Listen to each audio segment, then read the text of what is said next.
Fernando Nakagawa, eu quero ouvir a sua avaliação, né? Tem ministro dizendo, olha, a contragosto do ministro da SECOM, que não quer que ninguém fale em off, mas alguns ministros trazem essa percepção para a gente de que o presidente Lula não precisava estar aí falando de preço do ovo, nem nada disso, ainda uma irritação ainda sobre a fala do Rui Costa em relação à laranja, à substituição da laranja, porque eles dizem, poxa, isso é coisa que dona de casa já faz. Não precisa o ministro da Casa Civil estar mandando a dona de casa substituir um produto por outro.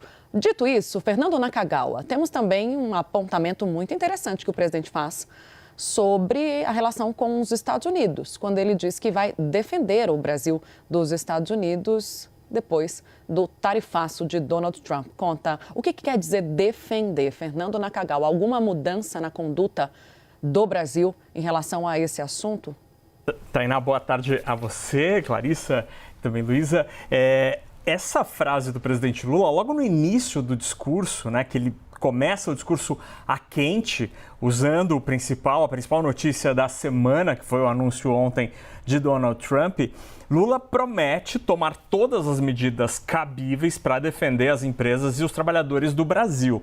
O que o Brasil poderia fazer? O presidente menciona a lei que foi aprovada no Congresso, a lei que permite uma ação recíproca, né? uma reação do Brasil a esse tipo de situação, e também a possibilidade de levar este assunto à Organização Mundial do Comércio, a OMC. São duas possibilidades que Brasília tem no seu radar, mas a indicação antes de Trump falar ontem e depois de Trump falar ontem, em Brasília, a indicação no Itamaraty, no MIDIC, no Ministério de Geraldo Alckmin, é que o Brasil seguirá na sua estratégia como primeira opção negociar. Querem continuar conversando com os americanos porque entendem que, primeiro, é uma estratégia que deu certo. O Brasil foi punido com uma alíquota menor que a vista, por exemplo, para a Europa, para a China, para vários países asiáticos.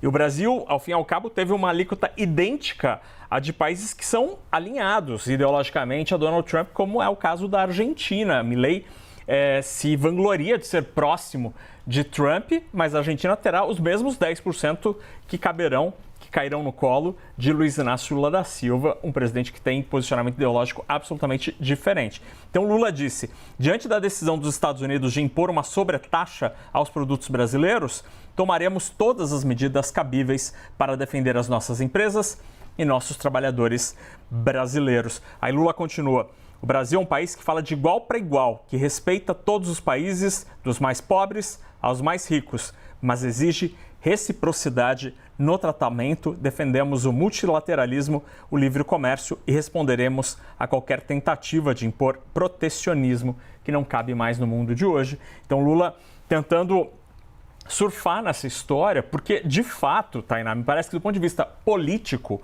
há dois pontos que Lula pode tirar proveito dessa história. O primeiro é esse, que a alíquota, a punição ao Brasil, a tarifa imposta ao Brasil, é relativamente baixa na comparação com o que foi anunciado aos europeus ou aos asiáticos. Então, dos males, o menos pior ao Brasil.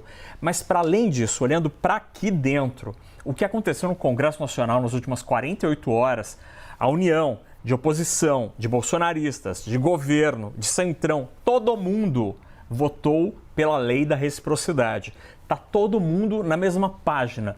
Desde quando a gente não tem grupos e lideranças políticas das mais diferentes matizes ideológicas votando junto?